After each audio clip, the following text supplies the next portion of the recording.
I am not a skeptic by nature, but when I first met Savannah, I'll confess to being just a bit skeptical or suspicious. How can she be so happy? She smiles a lot. Is it real?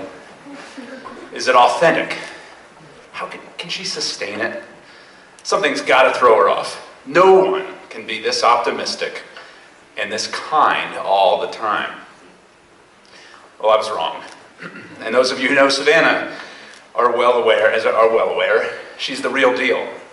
She's eminently kind to everyone, all the time. But it's not just her kindness or her smile that define her. Again, as those of you who know Savannah understand, she's a young woman of significant depth, intellectual and otherwise. She's tenacious, she's inclusive, she's got a great sense of humor, and we're really fortunate to have her in our community. If you don't know Savannah, you'll get a better sense of her from her speech. It's a speech with a simple message. It's a message about family. It's a message about simple pleasures. And it's a message about how to find the silver lining in the dark clouds that are inevitably a part of our lives. I think her message will resonate with many of you, and I sure hope that you enjoy. And now, my advisee, Savannah Doelfel.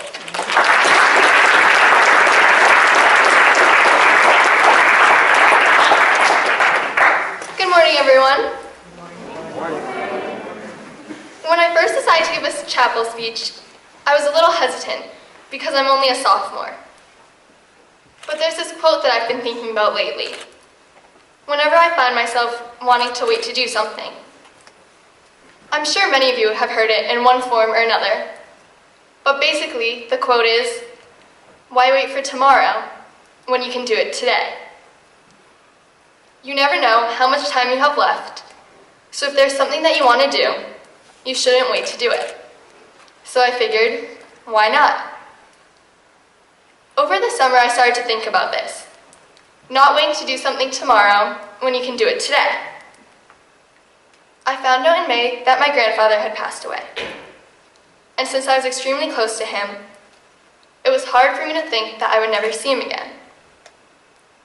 I knew that I was lucky to have had him for 15 years, but it was still hard to cope. I found closure in the thoughts of all of the memories and good times that we had together. Like when we would play the game Apples to Apples, and he would pick ridiculous cards to play. Or when we would go out to dinner, anywhere from hibachi to German and Polish restaurants. And there was this one time when I was little, and we had a pile of cards in my dad's office. I wanted to write one for him, but there were mostly only happy birthday and other cards that wouldn't make sense to give him on an ordinary day. But I finally found a card that said, with deepest sympathy. Being a little kid and not knowing what the word sympathy meant, thinking that it was something happy, I gave him that one.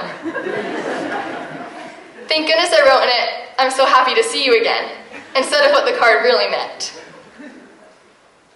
In addition to thinking about all of our time together, in the time immediately following my grandfather's passing, I found comfort in family. I would constantly ask my parents if we could hang out with my cousins, going to the lake together and making up dances in the sand. I also wanted to make the 5-hour drive to Virginia to visit my other cousins so that we could play games and keep our grandfather's legacy alive. I began to have more sleepovers at my Nana's house and to plan more family time for my parents and myself, and not to forget my dog Eloise. None of this was really anything new.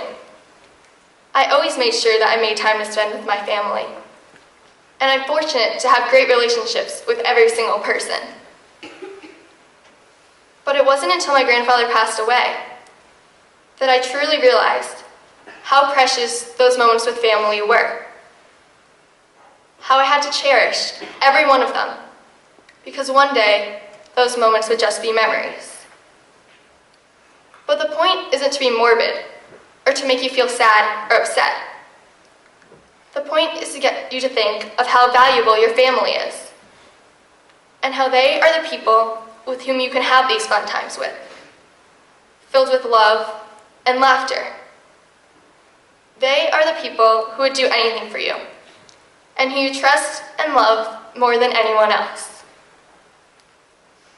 In life, it can be hard to find time to relax, with busy schedules and an ever-growing list of work that needs to be done. Nowadays, it seems like there's so much people have to do, and it's such a short amount of time to do it all in. This is especially true up there, where the days are constantly busy. It can be difficult to find even a couple of minutes to spare. But it's important to make time for family, nevertheless. It can even be just a quick phone call, letting them know how much they mean to you, which is something that can be done even in the midst of a busy Blair schedule. When you're talking to your parents at night, don't rush them off the phone, but instead take a couple extra minutes to hear about what's going on with them back at home, and to tell them how much you love and care about them. Even though Thanksgiving and the holiday season have already passed, it doesn't mean you have to stop expressing your gratitude. Thank those important people in your life for all they do for you.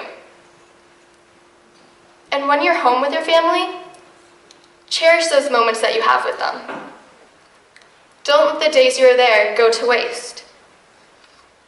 Instead of watching the next season of your favorite show on Netflix, one night, maybe take out a board game and have a family game night. Your show will always be there, and you can watch it another time. But what if your parents have to work the rest of the week? Don't lose the opportunity you have to spend time with them. You don't want to have any regrets. The last time I saw my grandfather, before he was in the hospital, I had this little feeling in the back of my mind that it may be the last time I would ever see him. I gave him the longest hug I had ever given him, and I must have said I love you something like 1,000,000 times. Nowadays, I don't let anyone leave the house until I can give them a hug and tell them that I love them. Even when my dad is just going to get the mail, or my mom is dropping a letter off at the post office. They mean so much to me, and I want them to know that. I don't want somebody ever to leave without them knowing that I care. And I want the same thing for all of you. I don't want anyone in this room to ever feel like they didn't let their loved ones know how they feel. It's easy to take for granted those who do everything for you, and to get so wrapped up in your life and the stresses that come along with it. I just want to take time to remind you and make you think about family, and more specifically, your family's role in your life. Even if you don't get to see them as much as you would like, as is probably the case with many here living miles away from home, you can still write a letter home or send a simple text. It doesn't have to be anything more than a simple, "I love you." That's all you need to get your message across. I brought along a few pictures of my family to show today. So the first one is of me and my grandfather when we went out to eat at a hibachi restaurant last year. This was the last time we went out to dinner together. If you have ever seen my cell phone, you know that this is a lock screen background that I keep on it. Whenever I look at it, it is a reminder of how every moment is precious and will not come again. Next slide, please. Next is a picture of my parents and me at Parents' Weekend last year. My parents are always there for me, and they also came here today to support me during my speech. Next slide, please. The next picture is from Grandparents' Day last year with my Nana, and on the other side, my grandfather. I remember they came to Spanish 2 honors with me that day, and I don't think they understood anything that was going on.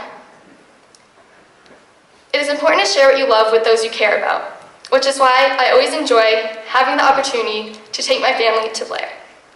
Next slide, please. And then, of course, first. The next one is of my dog, Eloise. Next slide, please. Finally, the last one is my family and I at my confirmation at the end of my 8th grade year. A time when all of us were able to be together in one place at one time. I try to make sure to maximize the times when my whole family is together, to create special moments we will never forget for the rest of our lives. Earlier today, I talked about how to cope with my grandfather's passing. I found closure in memories and family. Well, there was one more thing that I wanted to do to help me get through this time of my life and to honor his memory. And that would be this chapel. So I'm going to tell you all a little more about him, along with the rest of my family. My grandfather was born in 1935 and was the youngest out of all his siblings. When he went to school, he became an amazing ballroom dancer and was even a choreographer in high school, a fact that I found out over the summer while I was reading his yearbook. He married my grandmother, who passed away when I was 2 years old from cancer. Together they had my dad, my Aunt Sue, and Uncle Brian. My grandfather developed nasal cancer a few years ago and had a 3 to 5% chance to live, but he defied the odds and beat it.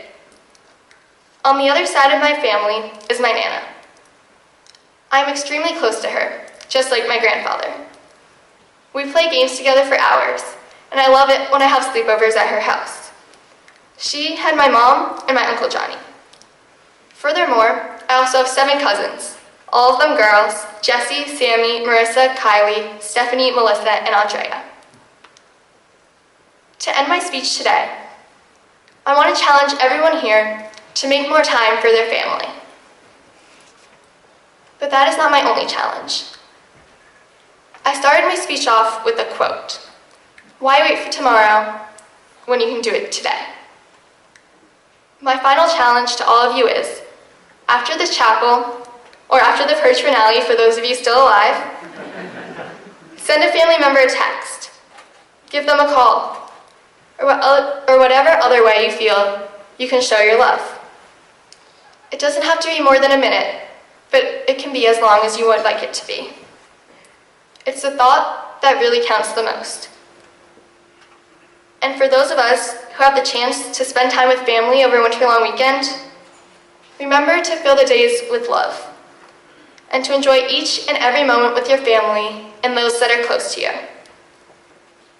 I'll leave you with this. Your family will always be there for you and will always love you.